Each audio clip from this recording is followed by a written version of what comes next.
చామంతి పూతో ఛాయ అవుదాం ఎట్లుంటుందో చూపిస్తా చలో. ఓకే, సో ఇప్పుడు దీన్ని ఏం చేయాలి? First dates, camel, hot water. So డేట్స్ని ఎంతసేపు బాయిల్ చేసుకోవాలండి? ఆ డేట్స్ నుంచి ఆ ఫ్లేవర్ అంతా వచ్చేంత వరకు నాకు తెలిసిపోతుంది. బేసిక్గా చూస్తున్నాయి. అది బాయిల్ అయిపోయిందా? బాయిల్ అయిపోయింది.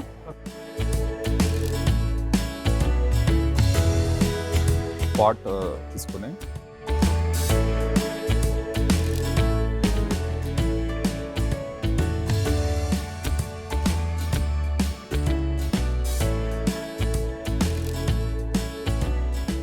ఓకే, అంటే మనం హాట్ వాటర్ ప్లేస్లో మనం ఖజూర్ వాటర్ వాడుతున్నాం. ఎగ్జాక్ట్లీ. ఓకే, అలా అని టోటల్గా ఇదే కాకుండా కొంచెం వామ్ చేసుకోవాలి. ప్యూర్గా అది మనం ఓకే అవ్వదు. సో కొంచెం వామ్ వాటర్ కూడా పోసుకుంటాం అందులో. ఎగ్జాక్ట్లీ.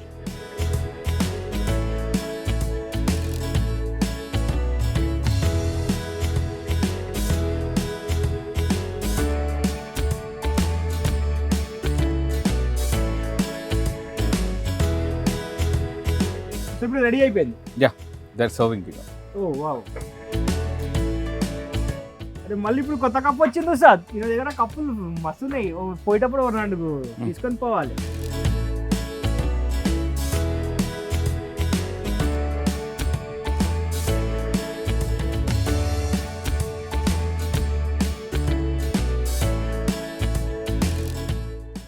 వావ్, ఇది క్యామమైల్. క్యామమైల్ అంటే మీరు ఏమో అనుకోవద్దు, మన చామంతి పువ్వు. సో దాన్ని ఎండబెట్టి ఆ ఫ్లవర్ యొక్క పెటల్స్తో ఇది చేసింది బేసికల్లీ. సో కలర్ బాగుంది యాక్చువల్లీ, ఈ ఎల్లో కలర్. సగం మంది గ్రీన్ టీ అనుకుంటారు, అది గ్రీన్ టీ అయితే కాదు. నిజంగా ఇది ఆ టీ గ్రీన్గా ఉంటుంది.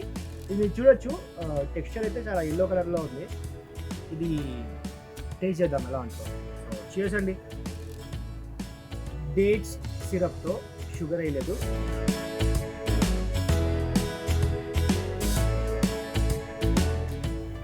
చామంతి పువ్వు ఒక స్మెల్ ఉంటుంది చూసిరా, సేమ్ అట్లాంటి ఒక ఫ్లేవరే వస్తుంది. ఇది యాక్చువల్లీ షుగర్ ఉన్న వాళ్ళు కూడా తాగొచ్చు. బేసిక్గా వాళ్ళు షుగర్ అవాయిడ్ చేస్తూ ఉంటారు కదా బేసిక్గా. ఇలాంటి టీస్ వాళ్ళకి కానీ పెద్ద స్ట్రాంగ్ కూడా ఉన్నట్టు లేదు ఇది. అంటే ఇంతకుముందు మనం తాగిన మజెంటా కలర్లో ఉండే కదా, అది చాలా నాకు స్ట్రాంగ్ ఇచ్చిరు. అది ఒక డిఫరెంట్ దీంట్లో తీసుకెళ్ళిపోయింది. కానీ చాలా మైల్డ్గా, లైట్గా, చాలా లైట్గా ఉంటుంది. చాలా లైట్గా, చాలా మైల్డ్గా ఆ చామంతి పువ్వు యొక్క స్మెల్ అయితే ఉంటుందో సేమ్ అట్లాంటి స్మెల్ తాగేటప్పుడు కూడా మనకు వస్తుంది.